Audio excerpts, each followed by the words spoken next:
वर की अभिलाषिणी यानी विवाह की इच्छुक सुबाहु ने विचार किया बेटी विवाह के योग्य हो गई है। तब राजा सुबाहु ने स्वयंवर किया। आखिर राजा है और स्वयंवर हमारे ग्रंथों में 3 प्रकार के होते हैं। इच्छा स्वयंवरश्चैको द्वितीयश्च पणाविधा यथा रामेण भगनम वै त्र्यंबकस्य सरासनम। एक है स्वयंवर और दूसरा है पणाविधा। पणाविध माने प्रतिज्ञा, कोई शर्त रखना। जैसे महाराज जनक ने ये शर्त रखी थी ना, जो इस धनुष पर प्रत्यंचा चढ़ाएगा वो बेटी से विवाह करेगा। तो वो स्वयंवर प्रतिज्ञा का स्वयंवर था। और तीसरा है तृतीय शौर्य शुल्कश्च शूराणाम प्रकीर्तिता। और तीसरा स्वयंवर होता है जिसमें वो कन्या को अपने बल के ऊपर ले जाए, अस्त्र शस्त्र के बल पर कन्या को ले जाए। ये स्वयंवर जैसे भीष्म 3 रानियों को लाए थे, 3 बेटियों को, अंबा, अंबिका और अंबालिका, तीनों को जीत करके लाए थे। तो ये 3 प्रकार के स्वयंवर हैं। राजा ने इच्छा स्वयंवर रखा, जिस स्वयंवर में बेटी अपनी इच्छा से वर के गले में माला पहना दे। अब तो महाराज शिल्प भी कारिता मंचाहा शुभैरास्तरणैर्युताः। बड़े बड़े शिल्पकारों ने सुंदर सुंदर मंचे बनाई, राजाओं को बैठने के स्थान निर्धारित किए। और अपनी बेटी शशिकला से आज राजा सुबाहु ने कहा, हे बेटी तुम जाओ और स्वयंवर में अपने वर का वर्ण करो। लेकिन महाराज ये शशिकला कहती है, हे पिताजी मैं स्वयंवर में नहीं जा सकती हूं। नान्यम वरम वरिष्यामि तमृते वै सुदर्शनम। पिता से कहने में इसे शर्म लग रही है। तब इस शशिकला ने सखी के माध्यम से अपनी माता को सब कुछ बता दिया।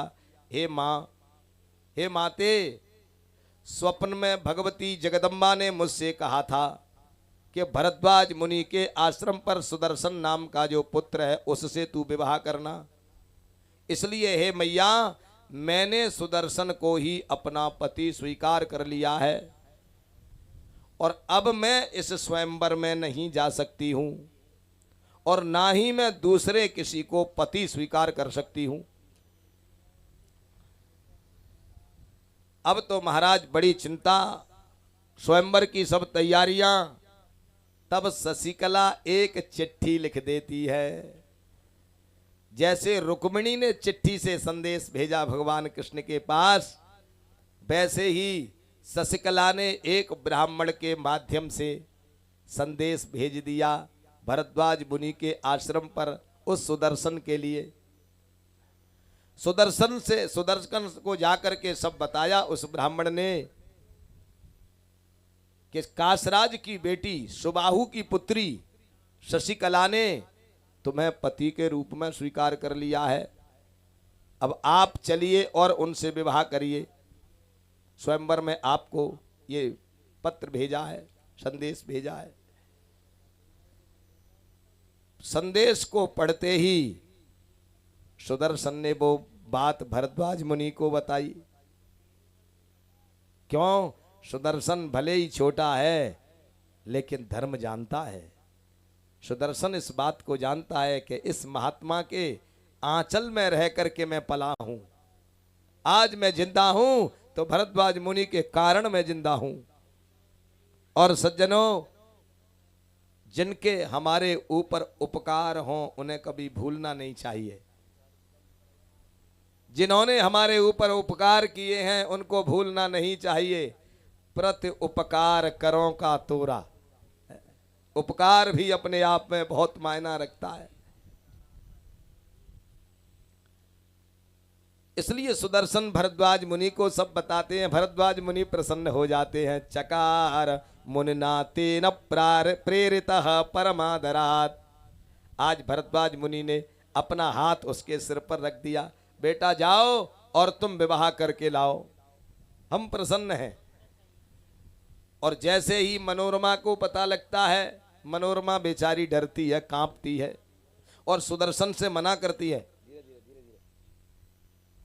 और वो बोलिए दुर्गे मैया की जय। वो मनोरमा भयभीत हो जाती है, क्योंकि मनोरमा को इस बात का पता है कि उस स्वयंवर में वो युधाजित राजा आएगा और उस स्वयंवर में शत्रुजित भी आएगा, जो अयोध्या के सिंहासन पर बैठा है, और वहां मेरे पुत्र को ये मिलकर के मार डालेंगे। इसीलिए वो मनोरमा रोक रही है। नहीं बेटा, मैं तुझे नहीं जाने दूंगी। तब भरद्वाज मुनि ने कहा, नहीं मनोरमा, इस पुत्र को रोकिए मत, भगवती जगदम्बा की अनुमति से जा रहे हैं ये, तुम चिंता मत करिए। तब तो महाराज वो मनोरमा चावल हैं, फूल हैं, अपने पुत्र पर फेंक फेंक के आशीर्वाद दे रही है। दृष्ट्वा मनोरमा पुत्र मासी भी चान्वमोदयत अग्रतस्तेम्बिका पातु पार्वती पातु पृष्ठतः पार्वती पार्श्वयो पातु शिवा सर्वत्र सांप्रतम बाराही विषमे मार्गे दुर्गा दुर्गे सुकर्हिचित। भगवती से प्रार्थना कर रही है, पुत्र को आशीर्वाद दे रही है। वो दुर्गा तेरी रक्षा करेंगी, पार्वती तेरी रक्षा करेंगी, कालिका उस कलहे घोरे भयंकर उस घोर कलह में युद्ध में वो कालिका तेरी रक्षा करेंगी, बड़े बड़े वन बीहड़ में भगवती दुर्गा तेरी रक्षा करेगी। इस तरह से आशीर्वाद दे रही हैं। और रथ पर बैठ कर के जैसे ही सुदर्शन चलता है, तब मनोरमा बिलबिलाती है और दौड़ती है पीछे। बोले बेटा मुझे भी अपने साथ में ले चल, मैं तेरे बिना कैसे रहूंगी। तब तो आज सुदर्शन ने अपनी मां को भी रथ में बिठा लिया है और अपनी माता मनोरमा को लेकर के सुदर्शन काशी की तरफ जा रहे हैं। और काशराज को जब पता चलता है कि सुदर्शन भी आए हैं, तो महाराज बड़ी प्रसन्नता हुई है। और जैसे ही ये सुदर्शन रथ पर बैठ करके राजाओं के बीच में जब पहुंचता है, तो वहां पर महाराज उस युधाजित की नजर पड़ती है। तब तो वह युधाजित अपने धनुष पर बाण चढ़ा लेता है, मैं इसकी यही हत्या कर दूंगा। जैसे ही मारने को तैयार होता है, तो एक केरल का राजा वहां बैठा है। उस राजा ने युधाजित को समझाया, ए युधाजित, तुम जो कर रहे हो ये अनीति है, ये स्वयंवर हो रहा है, और स्वयंवर में तो जो कन्या जिसके गले में माला डालेगी वो उसका पति होगा, और यहां पर ये युद्ध करना उचित नहीं है। और केरल का राजा भी थोड़ा सा दबंग था, और दबंग व्यक्ति दबंग से ही डरता है। जब इसने आंखें टेढ़ी की कि ये अनीति है स्वयंवर में, तब युधाजित रुक गया। इसके बाद में राजाओं ने इस सुदर्शन से पूछा, हे सुदर्शन, तुम यहां स्वयंवर में आए हो, तुमको पता है यहां आने का परिणाम क्या है? इस स्वयंवर में तुम्हारी मौत हो जाएगी, क्योंकि तुम्हारे पास ना कोई सेना है, ना तुम्हारे पास कोई बल है, न बलम न सहायो में न कोसो दुर्ग संश्रयः। तब सुदर्शन ने कहा, तुम बिल्कुल ठीक कह रहे हो, ना ही मेरे पास सेना है, ना मेरे पास धन है, और ना ही मेरे पास कोई और बड़े बड़े अस्त्र शस्त्र हैं। न मित्राण न सौहार्दी, और ना मेरे यहाँ कोई मित्र हैं, ना मेरे कोई यहाँ रिश्तेदार है। तुम बिल्कुल ठीक कह रहे हो। लेकिन सुदर्शन ने कहा, न शत्रुरस्ति संसारे कोप्यत्र जगदीश्वरा सर्वत्र पश्यतो मेद्य भवानीम जगदम्बिकाम। सुदर्शन कहते हैं, हे राजाओं, तुम बिल्कुल ठीक कह रहे हो। जिस प्रकार मेरे पास ना कोई सेना है, ना मेरे मित्र हैं, ना अस्त्र शस्त्र हैं, ना मेरी कोई सहायता करने वाला है, उसी प्रकार ना ही मेरा कोई शत्रु है। मेरी किसी से शत्रुता नहीं है, मेरी किसी से दुश्मनी नहीं है। मेरे लिए तो इस दुनिया में जो है सब जगदम्बिका का ही स्वरूप है। तब राजाओं ने कहा, हे राजकुमारों, तुम्हारा तो कोई शत्रु नहीं है, तुम किसी से शत्रुता नहीं मानते हो, लेकिन अगर तुमसे कोई शत्रुता मानता हो तो। तब सुदर्शन उत्तर देता है, या करिष्यति शत्रुत्वम मया सह नृपात्मजाः शास्ता तस्य महाविद्या नाहम जानामि शत्रुताम। बोले, मैं किसी से शत्रुता नहीं करता हूं, और अगर कोई मुझे शत्रु मान करके आक्रमण करेगा तो उसी क्षण भगवती दुर्गा प्रकट हो करके उसका वध कर देगी, ये मुझे पूर्ण विश्वास है। और सज्जनों ध्यान देना, बस विश्वास में ही तो भगवान है, विश्वास ही तो सब कुछ है। भवानी शंकरौ वंदे श्रद्धा विश्वास रूपिणौ याभ्याम बिना न पश्यन्ति सिद्धाः स्वांतस्थमीश्वरम। विश्वास साक्षात शंकर हैं और श्रद्धा साक्षात पार्वती है। जहां श्रद्धा और विश्वास हो जाते हैं, वहां हिरण्यकश्यपु जैसे आतंकी के महल के खम्भे से भी नरसिंह प्रकट हो जाते हैं। और जहां श्रद्धा विश्वास नहीं होते हैं, तो मंदिरों में भी पड़े पड़े जीवन बीत जाता है, लेकिन मंदिर की मूर्ति में से भी भगवान प्रकट होकर दर्शन नहीं देते हैं। श्रद्धा और विश्वास, बस यही मूल है। सुदर्शन को दृढ़ विश्वास है, अगर मेरे ऊपर कोई आक्रमण करेगा तो भगवती उसे नष्ट कर देगी। अब उधर जाकर के महाराज सुबाहु अपनी बेटी से कहते हैं, हे बेटी, एक माला हाथ में उठाओ और स्वयंवर में जाओ। आज वो शशिकला अपने पिता से कह रही है, ना हम दृष्टिपथेराज्ञाम गमिष्यामि पिता किला कामुकानां नरेशानां गच्छन्त्यन्याश्च योषितः नान्यम दृष्टिपथेराज्ञाम।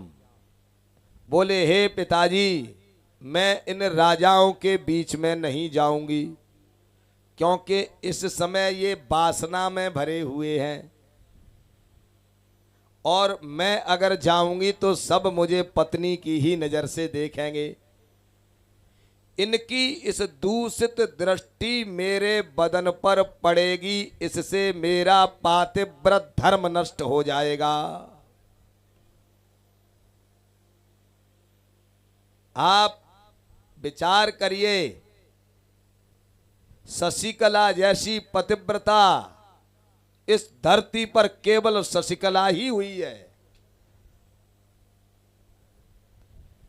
आज ये बेटी कह रही है, इस समय ये राजा हैं सब कामुक गीध, जैसे गीध नोचने के लिए बैठे होते हैं, वैसे ही ये मेरे बदन पर अपनी नजर गाड़ करके बैठे हुए हैं।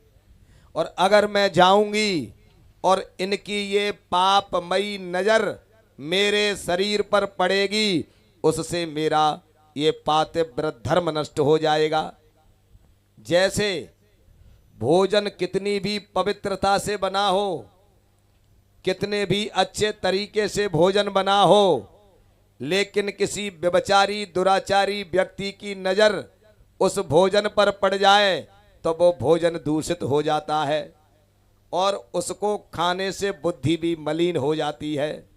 आज अगर पूरे समाज से प्रश्न किया जाए, आज हमारी बुद्धि मलिन क्यों हो रही है? हमारी बुद्धि मलिन इसीलिए हो रही है क्योंकि खान पान का सिस्टम बिगड़ गया है, खान पान की पद्धति बिगड़ गई है। जो भोजन गीध खाते थे उसी प्रकार आज हम बफर जैसा भोजन खाने लग गए हैं। ये मानवों का भोजन नहीं है, ये दानवों का और गीधों का भोजन है। लेकिन आज का समाज ऐसे ही भोजन को अपना सौभाग्य और अपना गौरव समझ रहा है। ये भारत की बहुत बड़ी विडंबना है। अगर हमने अपने खान पान की पद्धति को नहीं सुधारा, हमारी बुद्धि कभी काम नहीं करेगी। हम बेईमान बन जाएंगे, हम चोर बन जाएंगे, हम दुराचारी बन जाएंगे। हमारी बुद्धि शास्त्रों में नहीं लगेगी, हमारी बुद्धि धर्म में नहीं लगेगी। इसीलिए खान पान की पद्धति को सुधारना चाहिए। और हम भारतवर्ष की मातृ शक्तियों को भी संकेत करते हैं, अगर वो भी रसोई में भोजन बनाएं तो चप्पल पहन करके ना बनाएं, नाराज होकर ना बनाएं, गुस्सा में भोजन ना बनाएं।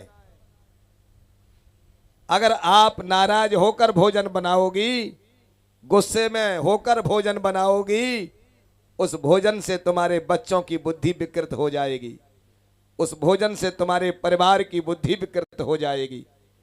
ये मैं अपने जीवन की घटना बता रहा हूँ।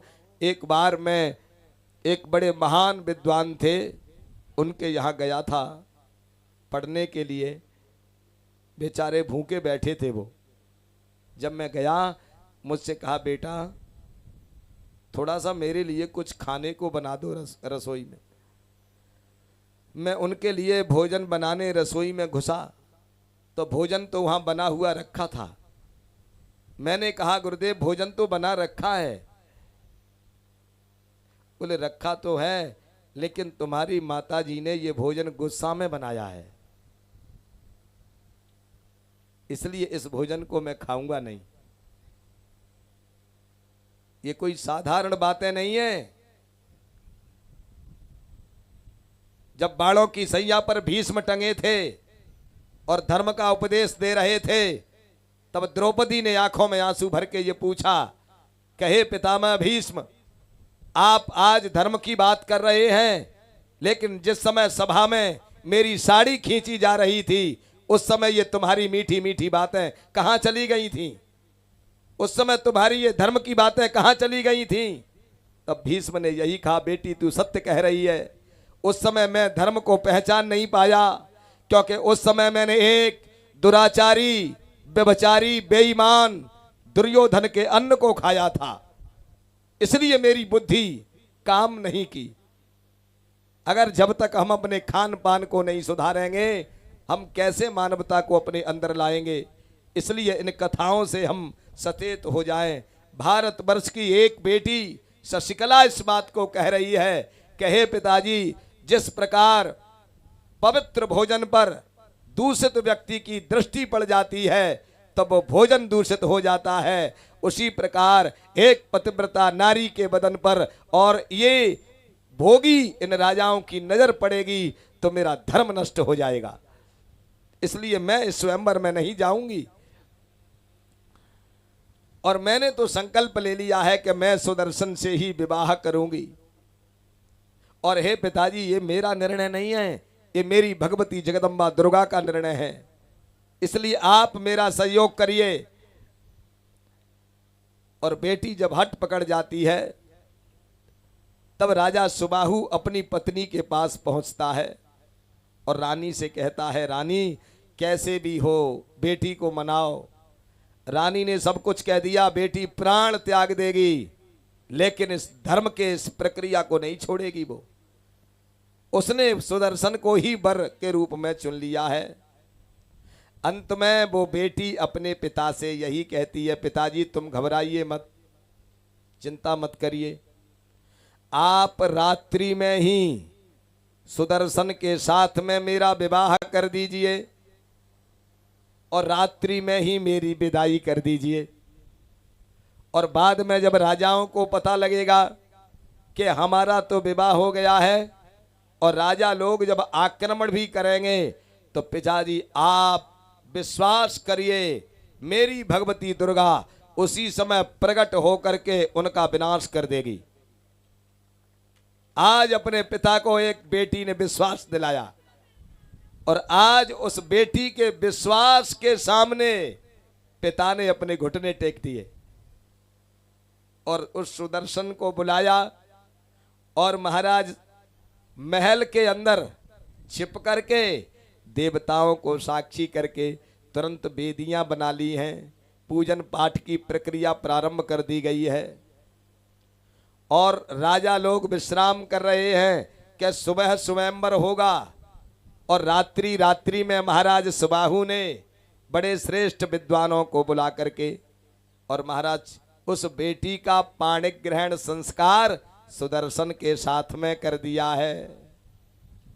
आज सुदर्शन के साथ बेटी का विवाह कर दिया है राजा ने और रात्रि व्यतीत हो जाती है। जैसे ही सुबह हुआ राजा सुबाहु सब राजाओं के सामने पहुंच करके हाथ जोड़ के प्रार्थना करते हैं, हे दूर दूर से पधारे हुए राजाओं, हमारी बेटी ने तो सुदर्शन से विवाह कर लिया है। आप हमारे यहाँ आए हैं, आप हमारे अतिथि हैं, हम पर जो आपकी खातिरदारी होगी वो हम आपकी खातिरदारी करेंगे। आप भोजन प्रसाद पाकर के प्रस्थान कर जाना। जैसे ही ये बात सुनी और राजा सुबाहु ने बड़ी नीति के साथ में अपने प्रस्ताव को रखा, क्या हे राजाओं,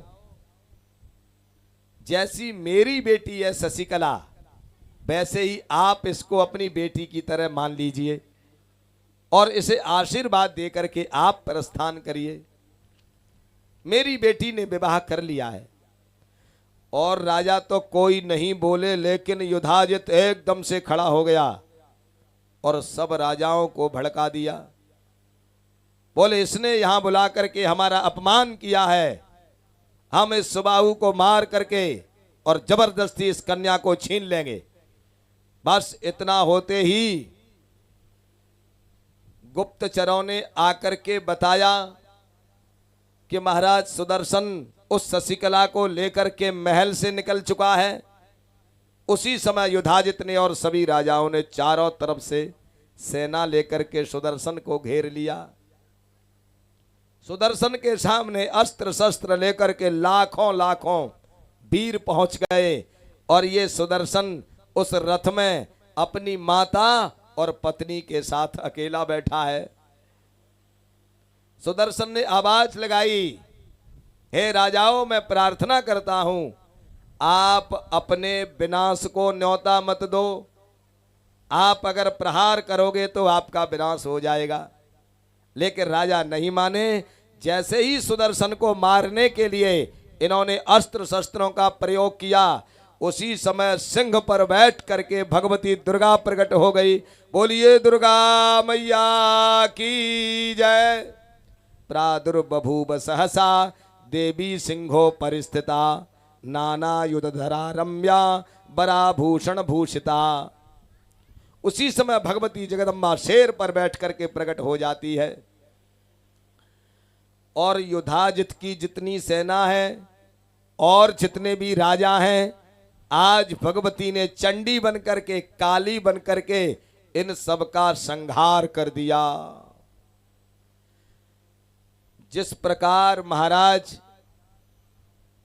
आप किसान हैं, उदाहरण दे रहा हूं, गर्मियों के समय पर जो कठोर भूमि होती है खेत, और उसमें हल चला दिया जाता है तो बड़े बड़े जो है उसमें ढेल दिखाई देते हैं, वैसे ही पूरी भूमि में उनके मुंड दिखाई दे रहे हैं। आज पूरी सेना का संहार कर दिया है। आज राजा सुबाहु बहुत प्रसन्न हुए और राजा सुबाहु आकर के भगवती जगदम्बा के चरणों में गिर पड़े और उस सुदर्शन की प्रशंसा कर रहे हैं।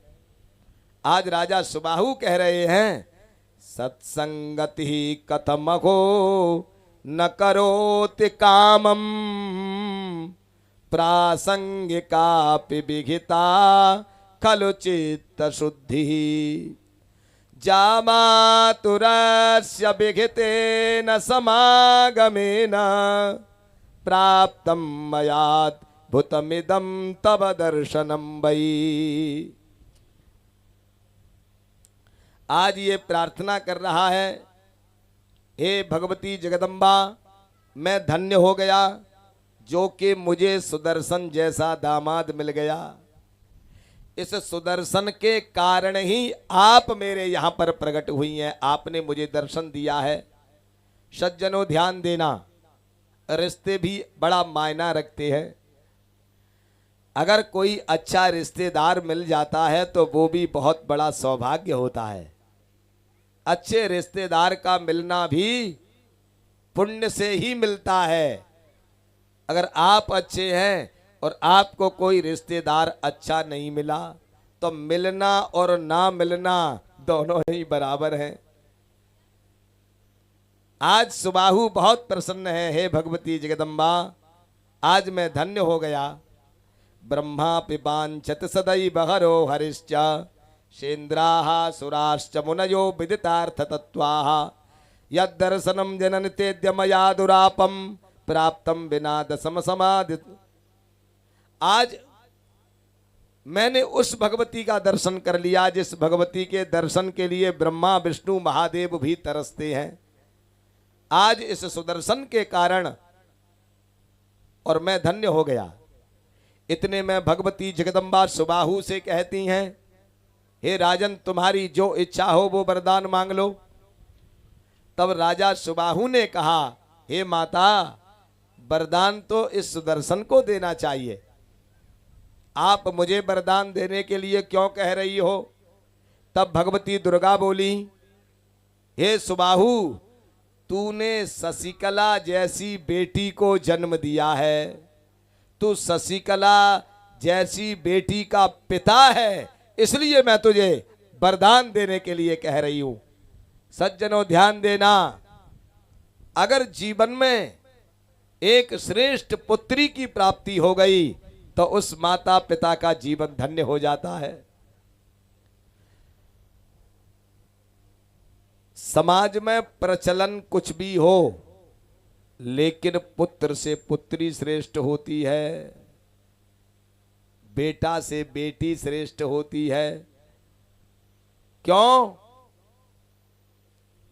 क्योंकि पुत्र तो केवल एक वंश तक सीमित है, लेकिन पुत्री अगर श्रेष्ठ हो तो 2 कुलों को पवित्र कर देती है। पुत्री पवित्र किए कुल दो। जनक जी महाराज को यही तो गौरव मिला। भगवती माता सीता अपनी पुत्री सीता को देखते ही उनका हृदय आह्लादित हो गया और कहा, पुत्री पवित्र किए कुल दो। हे बेटी, आज तूने दोनों कुलों को पवित्र कर दिया। अगर पुत्र श्रेष्ठ होता है तो वो एक कुल को पवित्र करेगा, लेकिन बेटी अगर श्रेष्ठ होती है तो वो 2 कुलों को पवित्र कर देती है। इसलिए बेटा से बेटी 1000 गुनी अच्छी होती है। बेटा छाती पर रहने पर भी हमारी कुशल नहीं लेगा, हाल चाल नहीं पूछेगा बाप का, और बेटी विवाह के बाद भी अपनी ससुराल से भी पिता का हाल चाल पूछ लेती है। बेटी का हृदय कोमल होता है। आज भगवती जगदम्बा राजा सुबाहु से कह रही हैं, हे राजन सुबाहु, तू शशिकला जैसी बेटी का पिता बना है, इसलिए मैं तुझसे बहुत प्रसन्न हूं। तेरी इच्छा हो वो वरदान मांग ले।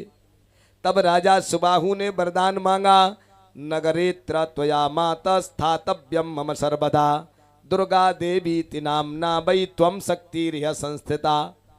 हे माँ, अगर तुम हमें देना ही चाहती हो तो आप हमारी इस नगरी में जब तक सृष्टि रहे तब तक निवास करो, यही रहो। ये वरदान मांग लिया सुबाहु ने। और ये काशी में वरदान मांगा है। काशी में आज भी दुर्गा कुंड है, वहां भगवती की पीठ है, शक्ति पीठ। आज वहां पर भगवती जगदम्बा प्रत्यक्ष विराजमान रहती हैं, क्योंकि भगवती जगदम्बा ने राजा सुबाहु को ये वरदान दिया है। इसलिए कभी समय मिले तो भैया काशी में जाकर के भगवती दुर्गा का दर्शन करना। और हे सज्जनों, कृषकों, भक्तों, ये व्यवस्थाएं तो जीवन में कभी पूरी नहीं होंगी। कितने कितने हमारे पूर्वज पूरे हो गए लेकिन व्यवस्था पूरी नहीं हुई। हमारे बाप दादाओं ने भी चाहा कि व्यवस्थाएं पूरी हो जाएं, लेकिन वो भी पूरी नहीं कर पाए, तो हम कहां पूरी कर पाएंगे।